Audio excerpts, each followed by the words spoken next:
There's a source over General County that tells us that there's a whole rat's nest of illegal going on over at Creep. Like what? Like a slush fund. Hundreds of thousands of dollars of unaccounted for cash. Hundreds of thousands of dollars? Any comment from Creep? Yes, unavailable for comment. They're not talking. Well, what else beside the money? Where's the story? The money's the key to whatever this is. Says who? Deep Throat. Who? Oh, that's Woodward's garage freak, his source in the executive. Garage freak. Jesus, what kind of a crazy story is this? Who did you say? He's on deep background. I call him Deep Throat.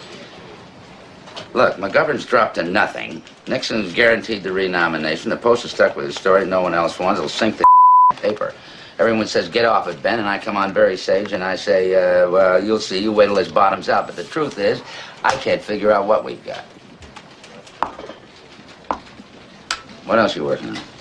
Well, we're after a list of Creep employees. Where is it? It's classified. Well, how are you going to get it? We haven't had any luck yet. Get some. All the President's Men remains one of the finest movies ever made about journalism, detailing the tenacious drive by a pair of then rather obscure reporters to uncover the deception and duplicity that would lead them straight to the White House via Watergate and various other sundry stops which brought down a president of the United States. The movie and the story is also something of a tragedy because as American journalism rose to unprecedented heights with that investigation, it also may have signaled the end of what was once journalism.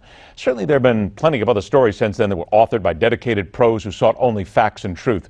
But sad to note, those seem too far and very far between in this day and age of fire-starting broadcast and print icon artists who believe that they scream loud enough, throw enough excrement against the wall, and go after reputations with false accusations. Two things will happen. First, the stunningly stupid sector of the American public will buy it. And second, it will feed the vapid soul of these attention-grabbing charlatans who, instead of doing an honest peek into what makes the story and society tick, are merely looking for adulation and the ability to be recognized in a bar somewhere by the person who goes, "Hey, weren't you the clown that got tossed off that show for being a ponderous jerk?" Because to them, that's recognition and another 15 seconds of fame. But every now and then, peeking from the cracks of the implosion of intelligent society, we get a glimpse of hope. Yesterday, there was a murder in Salisbury. It happened just a few blocks from my house. I got the tip from a good source that was able to confirm. Then I went straight to the scene and asked neighbors for more information. I worked very hard.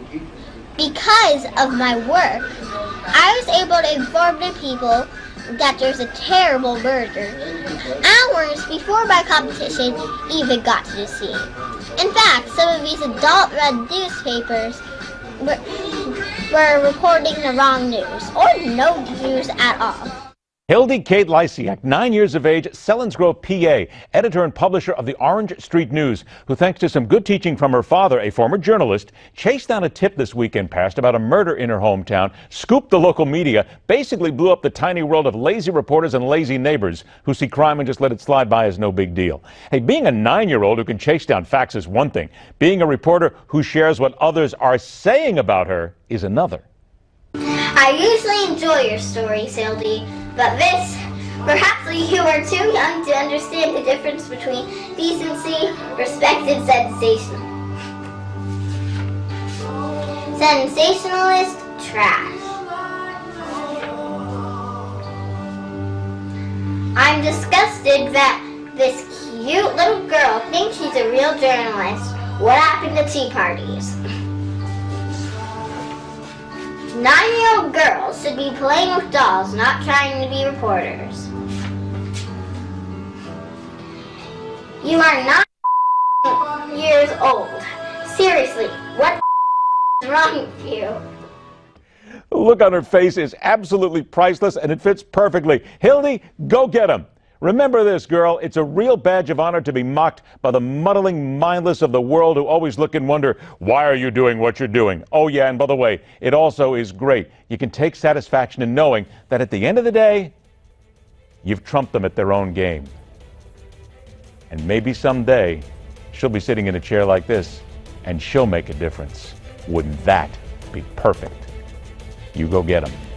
And that is telling it like it is. Rock on, true believers. See you tomorrow night, right back here on the fastest 60 minutes in news, The Hardline.